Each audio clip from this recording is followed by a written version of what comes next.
J'ai devant moi deux célibataires. Ici, c'est la sœur qui a la promesse.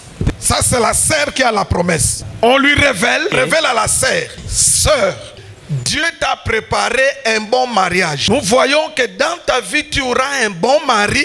Tu seras un homme riche.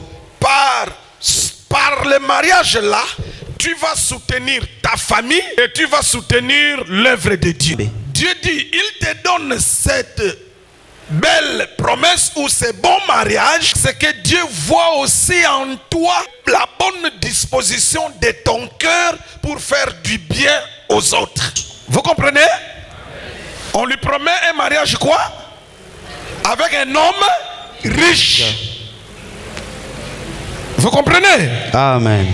Maintenant, la prophétie depuis ce jour-là, ça commence à marcher. Pour aller chercher cet homme riche-là.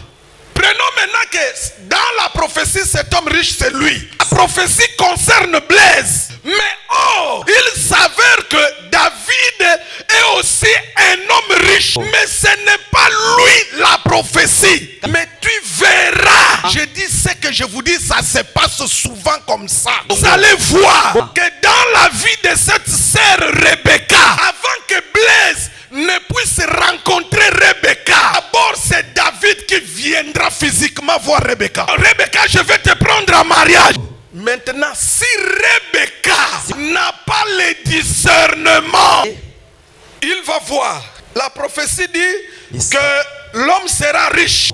David est riche. C'est que c'est David. C'est l'erreur que beaucoup de chrétiens ont commise. Je reprends. Cette erreur, beaucoup de chrétiens l'ont fait. Pourquoi? Ils ont manqué le discernement. Et deux, ils ont manqué l'encadrement. Il faut maintenant que le pasteur de Rebecca puisse dire à Rebecca que l'homme riche là, dans la prophétie, ce n'est pas lui. Il faut chercher maintenant les indices dans David qui ne concordent pas avec la prophétie. Vous devez chercher les indices chez David.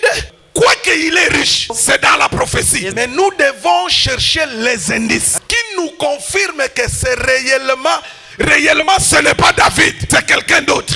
C'est là où beaucoup de chrétiens et beaucoup de pasteurs sont tombés dans de mauvais choix. Ils ont la prophétie, mais dans l'accomplissement, ils n'ont jamais compris que la promesse est à Juda, mais d'abord c'est Benjamin qui vient. Et c'est ce qui se passe souvent dans nos vies. Vous avez compris? Si Rebecca s'entête, elle se marie avec David. Elle s'entête, elle dit non. La prophétie a dit l'homme riche. David est l'homme riche. Vous êtes contre moi. Vous êtes contre mon mariage. Ok, ça arrive. Vous laissez Rebecca se marier avec David. Ils vont aller. La première des choses qui va manquer dans le couple David-Rebecca, la première chose, c'est la paix. La paix, c'est le premier élément qui va manquer. Qui n'aura pas la paix, c'est Rebecca. Pourquoi Rebecca? Parce que la prophétie concernait Rebecca. La première des choses, Rebecca n'aura pas la paix dans ce mariage-là. Elle peut se retenir, mais un jour, elle finira par craquer. Elle peut faire semblant. David peut lui donner de l'argent, mais il y a une chose que David ne donnera jamais à Rebecca, c'est la paix.